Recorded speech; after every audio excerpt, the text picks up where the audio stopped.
ನಿನ್ನೆ ಜೆ.ಪಿ. ನಡ್ಡಾ ಒಂದು ಮಾತು ಹೇಳಿರ್ತಾರೆ, ಕಾಂಗ್ರೆಸ್ ಭ್ರಷ್ಟಾಚಾರ ಪಕ್ಷ, ಬಹಳಷ್ಟು ಜನ ಹೊರಗಡೆ ಇದ್ದಾರೆ, ಇನ್ನೊಂದು ಜನ ಜೈಲ್ ಮೇಲಿದ್ದಾರೆ, ಜೈಲ್ ಮೇಲಿದ್ದಾರೆ. ರಾಜ್ಯದಲ್ಲಿ ಕಾಂಗ್ರೆಸ್ ಅಧಿಕಾರಕ್ಕೆ ಬಂದರೆ ಮತ್ತೆ ಭ್ರಷ್ಟಾಚಾರ ಹೆಚ್ಚಾಗುತ್ತೆ ನಡ್ಡಾ ಹೇಳಿರೋಂಥದ್ದು. ಹಾಗಾದರೆ ನಾನು ಕಾನೂನು ಪ್ರಕಾರ ಮಾಡೋದನ್ನು ವಿರೋಧ ಮಾಡಲ್ಲ. BJP-ಯವರು ಯಾರು ಶ್ರೀಮಂತರಿಲ್ವಾ? ಯಡಿಯೂರಪ್ಪ ಶ್ರೀಮಂತ ಅಲ್ವಾ? ಭ್ರಷ್ಟಾಚಾರ ಮಾಡಿಲ್ವಾ? ವಿಜಯೇಂದ್ರ ಭ್ರಷ್ಟಾಚಾರ ಮಾಡಿಲ್ವಾ? ಅವ್ರನ್ನೆಲ್ಲ ಯಾಕೆ ರೈಡ್ ಮಾಡಲ್ಲ? ಯಾಕ್ರಿ ಮಾಡಲ್ಲ? ಶೋಭಾ ಕರಂದ್ಲಾಜೆ ಯಾಕೆ ರೈಡ್ ಮಾಡಲ್ಲ? ಬಸವರಾಜ ಬೊಮ್ಮಾಯಿನ ಯಾಕೆ ರೈಡ್ ಮಾಡಲ್ಲ? ಅಶೋಕನ ಯಾಕೆ ರೈಡ್ ಮಾಡಲ್ಲ? ಮಾಡಲಿ, ಅವ್ರನ್ನೂ ಮಾಡಲಿ, ನಮ್ಮನ್ನು ಮಾಡಿ. ಮಾಡಬೇಡಿ ಅಂತ ಹೇಳಲ್ಲ ನಾನು. ಕಾನೂನು ರೀತಿಯ ಕ್ರಮ ತಗೊಳ್ಳಿ. ಯಾರೇ ಇನ್ಕಮ್ ಟ್ಯಾಕ್ಸ್ ಕಟ್ಟಲಿಲ್ಲ, ಡಿಸ್ಪ್ರಪೋರ್ಷನೇಟ್ ಆಗಿ ಆಸ್ತಿ ಸಂಪಾದನೆ ಮಾಡಿದ್ದಾರೆ ಅಂತೇಳ ಮೇಲೆ ಕ್ರಮ ತಗೊಳ್ಳಿ. ನಾನು ಬೇಡ ಅಂತ ಹೇಳಲ್ಲ, ಬಟ್ ಎಲ್ಲರ ಮೇಲೂ ತಗೊಳ್ಳಿ. ಒಬ್ರು ಕೆಲವ್ರು ಮಾತ್ರ ತಗೊಂಡು ಇನ್ನು ಬೇರೆಯವ್ರನ್ನೆಲ್ಲ ಬಿಟ್ಬಿಡೋದು ಇದೆಯಲ್ಲ, ಅದು ಮಾಡಬೇಡಿ ಅಂತ ಹೇಳೋದು.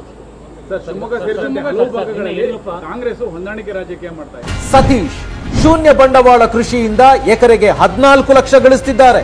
ನೀವು ಕೂಡ ಅವರಿಂದ ಕಲಿಬೇಕಾ? ಅವ್ರ ಜೊತೆ ವಿಡಿಯೋ ಕಾಲ್ ನಲ್ಲಿ ಮಾತಾಡಬೇಕಾ?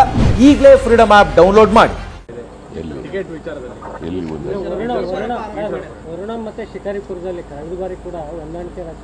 ಯಾರು ಹೇಳಿದ್ರು?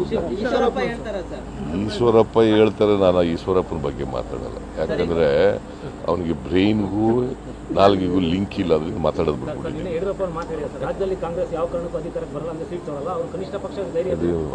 ಅದೇ ರೀತಿ ಹೋದ ಅಸೆಂಬ್ಲಿನಲ್ಲೂ ಹೇಳಿದ್ರು. ಯಡಿಯೂರಪ್ಪ 136 ಸೀಟ್ ಗೆದ್ದು. ಯಡಿಯೂರಪ್ಪನವರು ಯಾವುದೇ ಕಾರಣಕ್ಕೆ ಕಾಂಗ್ರೆಸ್ ಅಧಿಕಾರಕ್ಕೆ ಬರಲ್ಲ ಅಂತ ಹೇಳಿದರು. ನಾವು ಎಷ್ಟು ಗೆದ್ದೋ? 136 ಗೆದ್ದು. ಮತ್ತೆ ಯಡಿಯೂರಪ್ಪನವರು ಹೇಳೋದಿಲ್ಲ ಯಾವಾಗ ಶಾಸ್ತ್ರ ಕಲ್ತ್ಕೊಂಡಿದ್ದಾರಂತ.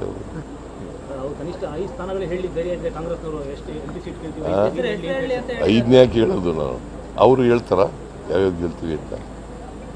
ನಾವು 20 ಸೀಟ್ ಗೆದ್ದೇ ಗೆಲ್ತೀವಿ. ಶಿವಮೊಗ್ಗನೂ ಗೆಲ್ತೀವಿ.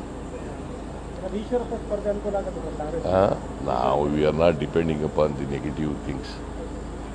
ಗೊತ್ತಾಯ್ತಾ? ನಮ್ಮ ಶಕ್ತಿ ಮೇಲೆ ನಾವು ನಂಬಿಕೆ ಇಟ್ಕೊಂಡಿರೋದು. ನಮ್ಮ ಶಕ್ತಿ ಮೇಲೆ ನಾವು ಗೆಲ್ತೀವಿ ಅಂತ ನಂಬಿಕೆ ಇಟ್ಕೊಂಡಿರೋದು. ನಾವು ಈಶ್ವರಪ್ಪ ನಿಂತ್ಕೊಂಡವ್ರೆ, ಅದ್ರ ಮೇಲೆ ನಾವು ನಂಬಿಕೆ ಇಲ್ಲ. ಸರ್ಕಾರದ ಖಜಾನೆ ಖಾಲಿ ಆಗಿರುವಂತ ಪ್ರದರ್ಶನ ಮಾಡಿದ್ದಾರೆ, ಅದಕ್ಕೋಸ್ಕರ ಚಂಪು ಪ್ರದರ್ಶನ ಮಾಡಿರುವಂತದ್ದು ಅಂತ ಹೇಳಿದ್ದಾರೆ. ಎಲ್ಲಿ ಖಜಾನೆ ಖಾಲಿ ಆಗಿದೆ?